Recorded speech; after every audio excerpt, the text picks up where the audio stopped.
First of all, thank you very much for taking out time and coming to this meetup. And I hope with the past meetup which we have and with Cindy now here, you will definitely find a value for your time. As you must be aware that the entire session is all about not your father's QA. So quality assurance, as we have been working, we have been dealing day in and day out, and the importance of the quality assurance is very much reflected in the fact that latest World Quality Report says that it is one of the top 5 concerns for any CIO to figure out how to address this quality assurance concern specifically for the application development perspective. With this, just to quickly introduce Cindy, I hope most of you are aware about Cindy.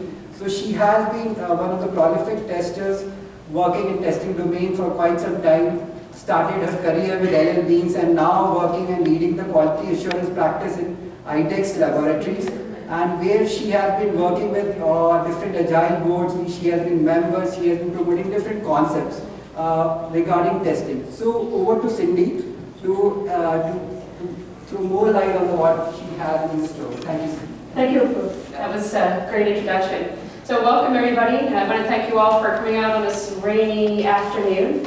Is this too loud? It seems a little loud in my ears. Let me turn it down. But I want to thank you for coming. It's great to be here in Philly. I've talked to most of you, and one of the things we were talking about is how the state of Maine, where I'm from, is the population of the whole state is the same as the downtown Philly area. So I'm a Maine girl from up north. I have been to Philadelphia once before as a kid. I saw the Liberty Bell and the Betsy Ross House and whatnot. But I'm really looking forward to having a real Philly cheesesteak and checking out the city tomorrow. Thank you for coming and taking the time to come here. As Apurv mentioned, I work for IDEX Laboratories. I'm just curious, how many of you have dogs or cats? Okay, a few of you.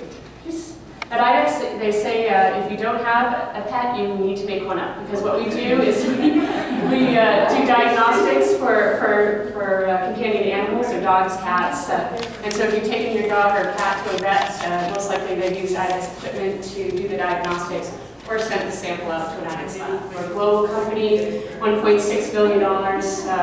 We were founded by a guy named David Shaw, who his claim to fame really was that he was married to Glenn Close, who was in 1001 Dalmatians, and for those of you who are a little older, I think she was best known for Fatal Attraction. So a little trivia there.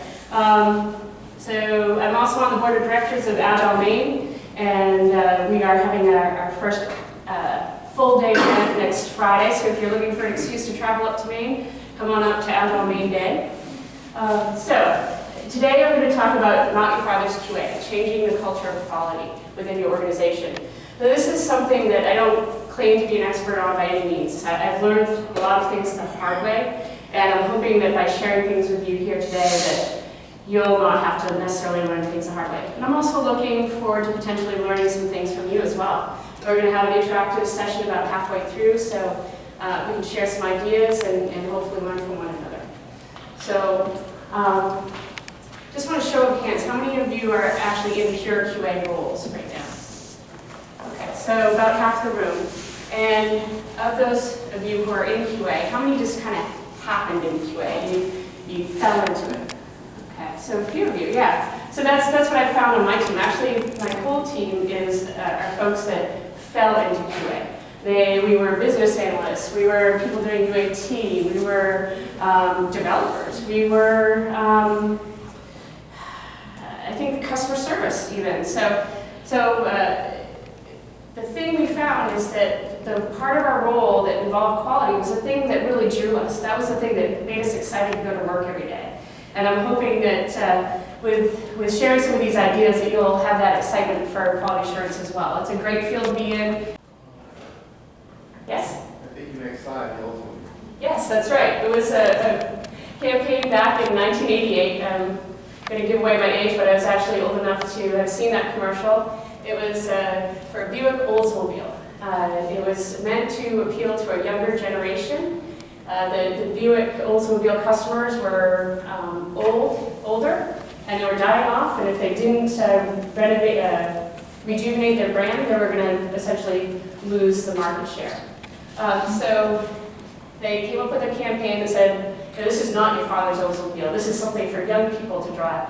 And unfortunately, the campaign failed. Not only did it fail to appeal to the younger market, but it alienated the customers they did have. So Oldsmobile finally shut down in 2004, and I'm here to essentially argue that if QA doesn't modernize our ways, if we don't change our ways of interacting with the other folks that deliver software, if we don't change our mindset, if we don't change our tools, we're going to go the way of Oldsmobile. And in fact, some of the organizations have eliminated their QA organizations. Yahoo and Google, very well known, and they don't have a QA organization.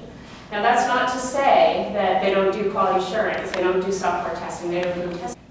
The father's QA was one of the quality police. Now why do you think that is? Why do you think people were calling QA the quality police, or the Software Prevention Society?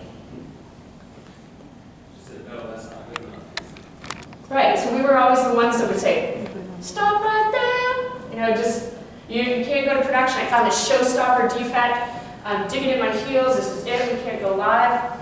You know, we were proud of that role. We liked being the quality police. We were like having heavy-duty procedures and you gotta follow everything by the rule. You gotta do all your testing at the end, and you get really excited when you can prove someone wrong. I mean, that sadly was a way that some folks enjoyed working. I was around in QA at that time, and I was like, there's got to be a better way. There's got to be a better way. We're just throwing software over the wall. We're getting it. The developers may sit just a few aisles over, but we're not talking. We're not interacting, and it doesn't feel good to be the one to be like, no, can't go. I know our customers want this, but no. So fortunately, this is around the time when Agile started to become more popular, and things started to slowly change. But I would argue that there's still a lot of organizations that are still... Which can actually be very multi-tenanted, and however it goes, adapting to changes you have to do, learning something different. That can all be under adaptive. Communication, it's kind of impossible to really do anything without communication, although it's still amazing that humans can communicate when you think about it. And then collaboration. So no one thought that they didn't have that at work, that they didn't have some collaboration, and we also felt that everybody felt at their companies they have team goals, which is more of to describe that more as that the job is to get user stories across the line, and everybody needs to be a part of getting it done. Because if you have developers that do the testing and say, well, it's QA that didn't finish, so the story's not done, that's not a team goal anymore. Need to be passionate about it. If you're not passionate about what you're doing, you're not going to do it, so everyone agrees they have passion where they're working. Bummed out that everyone doesn't feel they have fun at work. Team diversity, everyone feels their teams are relatively diverse, and I wasn't even looking into skill sets necessarily, it's just different points of view when you look at stuff. Because I've always heard the classic example, when you look at a mirror, you're standing there and I'm standing here, we're going to see totally different things from the mirror, so other viewpoints are always good. And you have to have trust, which is funny that not everyone feels they have mutual respect, but they did feel they had trust. So that's what we ended up. So anyone that didn't feel they had that at their place of work for either team or organization, you said, we ended up crossing that. Yeah. So generally, it's if any one person has it in any part of their current day situation. They might have it on their team, they might have respect on their team or trust, but if they don't have it in the broader organization, then they would have to be crossed. Excellent. Thank you, Jason. Right, Okay, so I think most of the other teams covered most of these points, and there were some really good ones in some of the other teams.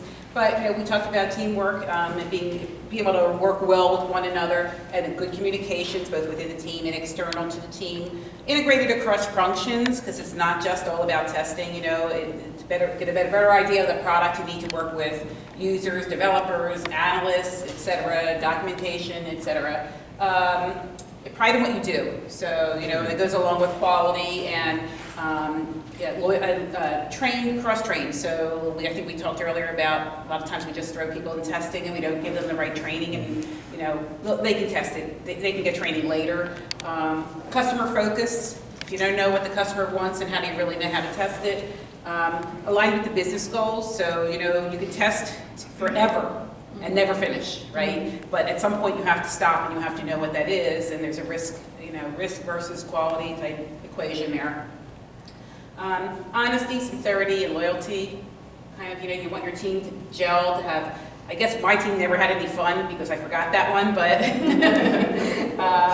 dedication and flexible, because we ask a lot of testers. So frequently at the tail end, they stand between the customer and the company, and so we ask a lot of them, at the last minute, can you stay the weekend and test, et cetera. And what I thought we were missing in our team, and I guess since most of the other people were Gallop, and some of these were common to the teams that they have a Gallop, even though they weren't testing. In my last team, I think the respect and the trust and the credibility for testers. It wasn't there when I came, and 5.5 years later it had improved, but it was still missing. And these people came in and cared very much about what they did, and yet, they just wanted to be respected, as an equal citizen. Even on the Scrum teams where, like you just said, well, tester's not finished, so the teamwork's not done. That didn't happen. That's because Agile was invented and it didn't invite any testers to the group. And what's your name? Cheryl. Cheryl, thank you, Cheryl. Awesome, well, great job, everyone. That was a really fun exercise, and I really appreciate to your organization. But you're going to find out that if you want to get these values that are crossed out, if you want to get to honesty, you want to get to openness, you're going to have to take it a little further. Part of the talk is just really about throwing some ideas out there that might help you get thinking differently about how you might approach changing culture within your organization. And I will try to wrap up by 5. I'm sure a lot of you have places to go, people to see, so I'll try not to talk too fast, but I will aim to finish up by 5. All right, so what? You've got your clear mission, you've got your values that help you achieve that vision and mission. You know what success looks like, and you understand what's going to get in your way. Great. So now what? All right. We know where we're going. How do we get there? So this is where the practical experience is coming into play in this talk. One of the things that we've adopted at IDEX on my team is really thinking in terms of being a salesman. And now, this isn't anything new. I mean, anybody who's read Daniel Payne, To Sell is Human, or you've listened to Guy Kawasaki, or every single interaction that we have with anybody who has some influence for being able to sell your ideas, sell why quality of culture is important. And so this is something that I've worked a lot with my team and myself on, because honestly, being a salesman does not come naturally. It feels a little uncomfortable, especially at first. But when you think about that mission, you think about if we want to have that culture of quality in our organization, if we don't want to be your father's QA, if we don't want to be MacGyver in QA, this is one of the best ways to get there. So once you start seeing the results of that, once you sell a little and you're talking about what the impact of what you do to the organization, so for example, say you automated 10% of your regression tests. Well, what is the impact of that? It's not enough to just say I've automated 10% of regression. It's okay, and now we've freed up 2 people to do exploratory testing and look what they found.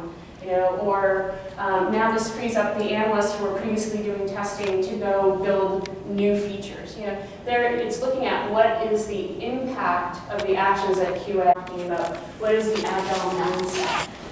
And we rotate through. Anybody can pick a topic and then go out to the group. We usually have generally around 30 people who attend every other week, and then we try to tie some of those thoughts into our blogs. So it's another opportunity to sell.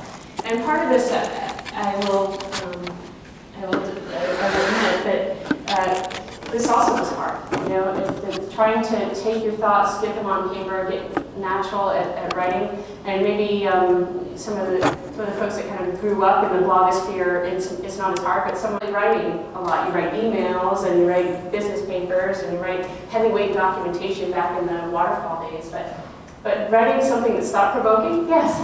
Do you get any feedback on what has been written, and they see some ambiguity or something related to the thought process of the department? Because if this is seen by somebody outside, and somebody really monitors it, and they see some ambiguity, have you gotten any feedback? Yeah, so it we do enable comments on the blog, but it is only internal, so it's people that understand the IX culture. The CIO reads the blog every week. He's often the first one to comment on a blog post, which is pretty cool, and that starts the conversation. It's like, okay, well, if he's willing to kind of speak up, and he's very open and transparent, so that's really helped as well, as far as that culture of quality, just having that transparency, that collaboration. So yes, and anybody can point out things like, I'm not seeing this, or I disagree. And it's all about having that healthy conversation. It's having those dialogues. So the idea that people are talking about quality, it's funny. I'll walk around the halls and I'll hear like, oh, we got to talk to Cindy about that. See if we can get a performance engineer for this project, or geez, we've got to really look at how we can find defects earlier in the process. And people are talking about quality now. It's really cool. When I first got to the department, people weren't talking about quality. No one wanted to talk to quality. We were the quality police. No one wanted to talk to us, So it's been fun. It's really opened up the conversations. Would you consider using like Twitter or something like that to get to the CIOs, or just something to throw out like, here's a success that guess we found today, or whatever. Have you tried any of that stuff? We have done a little of that. I mean, it's. I've never tweeted something. Yeah, I hadn't tweeted until a few years ago, but because my boss's boss, the CIO, is a big tweeter, we all kind of got in the habit of it, and it kind of became a requirement as part of our selling. So yes. Yeah, we do use it, not as much as we should. My goal right now is to do 1 tweet a week, which feels agonizing. How to fit it in 144 characters. Obviously, I don't have time to. Yes, I will say one thing about Twitter, just be careful of where you work, because if it's a big company, it might be a tweet that you do on your personal thing, but it has them hashtagged in, you get yourself in a lot of trouble, especially if it's not a company view, it's your personal view. Unless there's something like they're going to production with something, that's something that you can obviously post, but just be very careful in the Twitter atmosphere. That goes for any social media. and social media. Facebook. Great tip. Thank you. Okay, we've become managers. Everybody know the acronyms here? PM, CSM, and VO. So in this case, particularly with the PMs, we've borrowed a lot of pages from PMI. It's a project management organization. When I was talking earlier about the stakeholder management, that came right out of the PMP or PMI org. Also, of course, those of you who've done the test lead function, a lot of it really is that project management. You're directing the work of others, leading without influence, coming up with schedules and resource needs, tools needs. So, the PM is probably the go-to role for a lot of QA folks. But in fact, we found a lot of use for just being certified Scrum Masters on my team. Not only are you understanding, it's a great foundation in Agile, but also you're able to understand how you can interact with the Scrum Masters to make sure things like definition of ready and definition of done are part of the team culture. And we also Scrum Master our own COE work. So we're building out the automation capabilities, performance testing capabilities, building out governance. So those things really require us to manage that effort as well. And we're product owners for those efforts. So the guy on my team who's responsible for performance testing, he is the product owner for performance testing. What is that going to look like in the future? Same with test management, same with test automation, shift left, etc. So it's really looking at, we're not just software testers anymore. We're not just QA analysts anymore. We're really taking on a lot of different roles so that we don't stay in our father's QA. And lastly, this is again nothing new. We imagine that, I know you're doing some technical stuff with the test automation, Jason. How many other people do coding as part of their work? Okay. Yeah, so it's not uncommon. Certainly a lot of QA folks have learned to become more technical, whether it's just to be able to have those conversations with the developer, to be able to speak from a place of knowledge, or we've learned to be developers just from being able to build automation solutions. So, of course, I have to quote one of Maine's famous authors, being from Maine. So it wasn't all sunshine and rainbows. This was a hard journey. We didn't have that easy button. We didn't just go and hit the change button. It's taken several years to get the QA organization from the quality police to a place where quality is part of the conversation, where we're not having production outages, where we're getting the money we need, where we're not falling behind and we're keeping up with the pace of delivery. So, did we live happily ever after? No one ever really does. But there was happiness, and we did live. That's it. Do you have the resources for some of the things that I used to put together this presentation? But I want to thank you all. It was really fun coming here today and talking with you guys, and 5 minutes to spare. Well, thank you. Okay. Questions? So what are your thoughts on the shift that they are shifting quality responsibility to developers, or they don't care, everything will be fixed in production? Yes, Jason. I'm only going to say something because at the STP conference in San Francisco, someone who worked at Yahoo and helped them change what they do was a tester. So what they really did was sort of blur the lines between tester and developer. So there's no QA group. It's just that the team handles quality. And so you have people that are still looking for quality and doing things that way. I wouldn't say they don't have quality, but they don't seem to have that department anymore. I guess that goes with being in a Scrum team as well. You don't have a QA department. Everybody kind of owns, and then you do have somebody who tests. But so I guess it was kind of miscommunicated because it was communicated that Yahoo has done away with quality. And Google as well, through James Whitaker. He worked at both companies. And we did touch on it a little bit at the beginning, but the quality activities are still happening in those organizations. We just did quality control, and it's not until now that QA is being seen, it's something that's happened throughout the whole life cycle, and starts, you're getting invited to, requirements meetings, and they're thinking about quality right from the get-go. Yeah. And in some places it's still a team, a separate team, but they're invited to everything, and in some places it's a little bit more, in some of the agile world, I guess a little bit more built into everybody's job. Yeah, that's a good way of looking at it. We move from defect detection to defect prevention, right? And that's where we want to be. Find it early where it costs just pennies on the dollar. If you're finding it in production, that's a very expensive defect to find. Any other questions or comments? Previously, I think the developers would not even test, they would just throw it over. Exactly. I mean, this happened about 10 years ago, that's when I started. But now they are mandated to test, they have their own set of regression testing before they can throw it over to QA. They just can't say, oh, it's your QS responsibility to test. Right, yeah, so we've definitely seen that shift where it's not just thrown over the wall, the developers are taking responsibility for the quality of their code. And in fact, companies like Salesforce require you to have at least, I think it's 75% unit test coverage. Solution, it's mandated in many cases, right? I mean, And our tools are also available like JUnit. Can you speak to your experience with test-driven design? So, we talked about doing QA up in the function, but test-driven design and how it's working. yeah, so as Scott mentioned, we are involved in the requirements right from the beginning. The assumption was that none of the people writing specifications, whether it's use cases or user stories, would have to do that anymore because they all be written as test cases. So, which I thought that was, we never got there. That's a step. I mean, you can do reverse engineering from test cases to design, Right. but that doesn't mean you can do away with design. Well, a company like that works, so Yeah. It is an interesting thought, and I've thought that we essentially are writing tests over and over again, right? We're writing them in the form of requirements, and then sometimes that's then turned into user stories.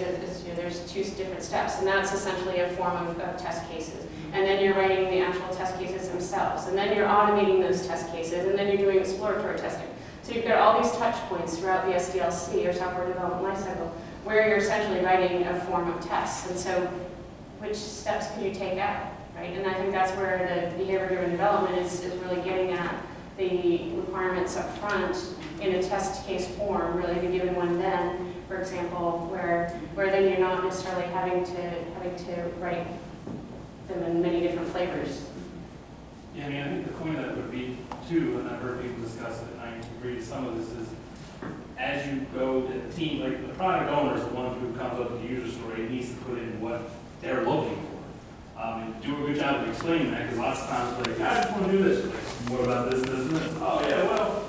So, it's still doing a test-driven design would be, and we're trying to do this too, where as you break down the user story, the developers and the testers are in the room at the same time, and as they're saying, oh, we're going to do this, if you start spitting out, well, I'm going to check if it does this, and I'm going to look for this, and you're not writing out step by step, but talking about scenarios that you're going to be looking for. Yeah. Now the developer goes, oh, they're going to do that, I better make sure I cover that, where before they just said, okay, it does this, and then you go look at it, right? That would be still test-driven design, and you could cut out some of those other needless documentation, because now your user story has a lot of your documentation in it.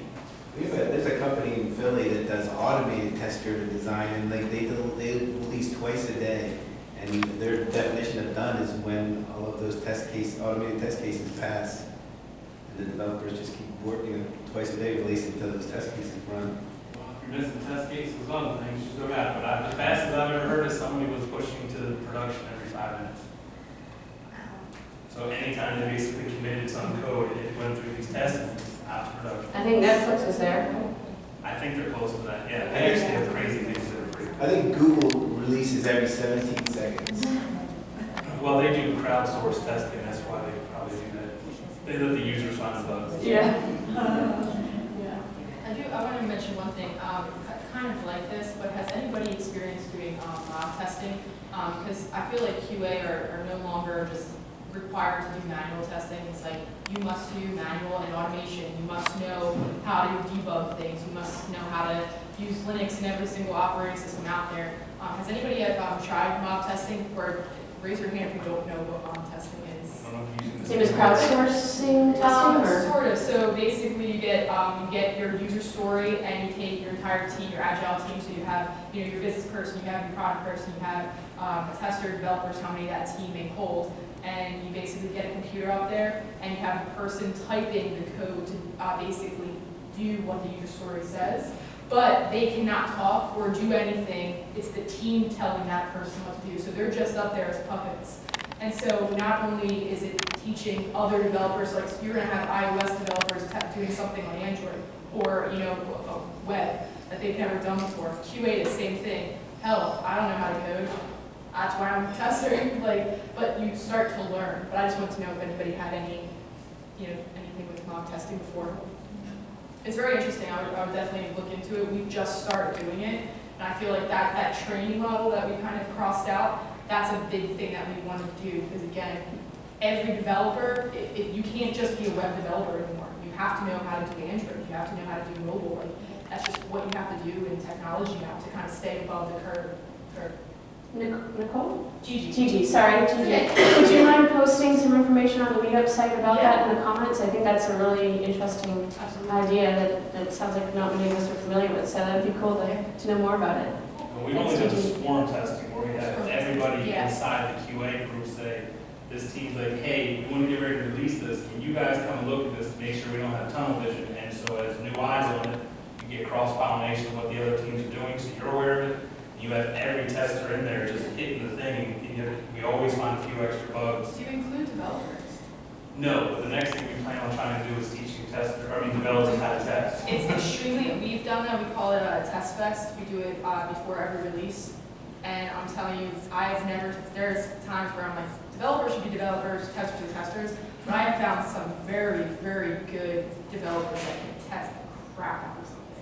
And because the thing is that they're the opposite. So it's like the Android guys are busting the iOS guys. But that's their motivation to do that. So try it out. It's really interesting when you get developers in there, not doing what they've worked on, obviously, but being that outside perspective from a technical standpoint. Teams have used that in our organization when something is, when a big project is going on, you're integrating Vertex with our existing system, and we put everybody together in a conference room.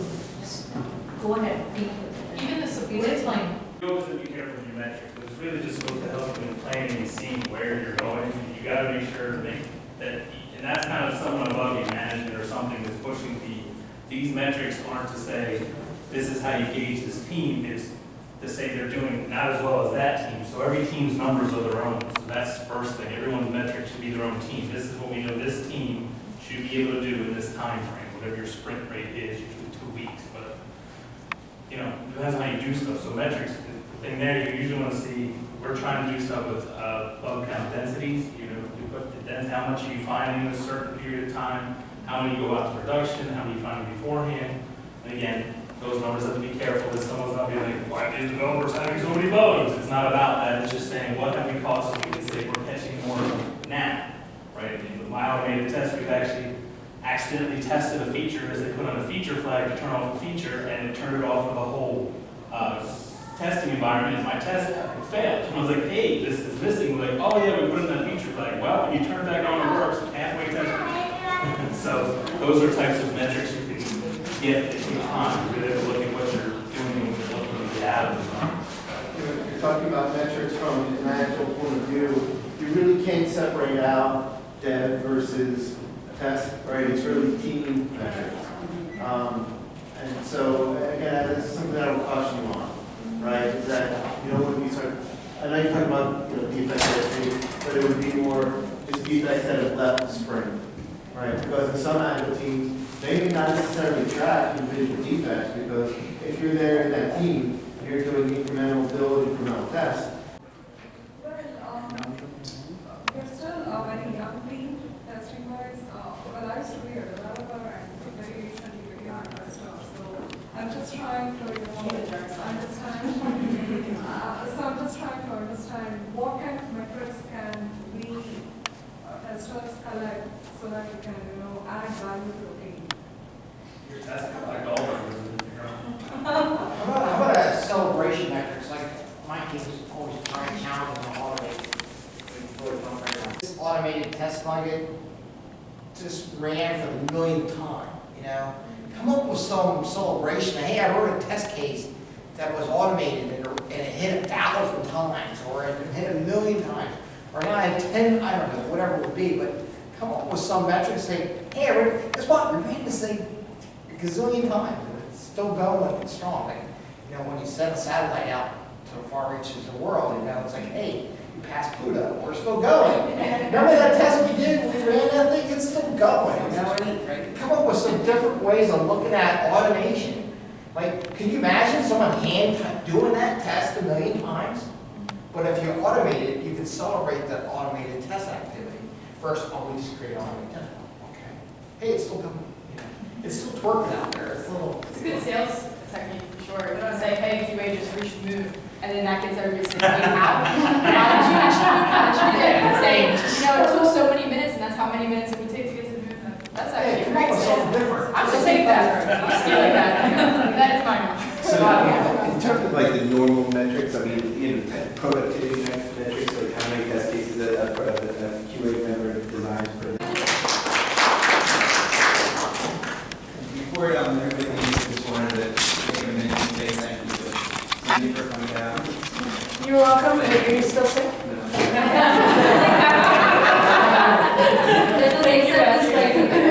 And it's great to see some familiar faces, and it's great to see some new faces. So we'll probably have another meetup in roughly a month and a half or so. So I hope you all come back, and I hope you spread the word. And thank you, Cindy. And You're welcome. on behalf of the meetup, I'd like to just give you this. So I appreciate it. Excellent. Thank you, Matthew. It's been fun being here.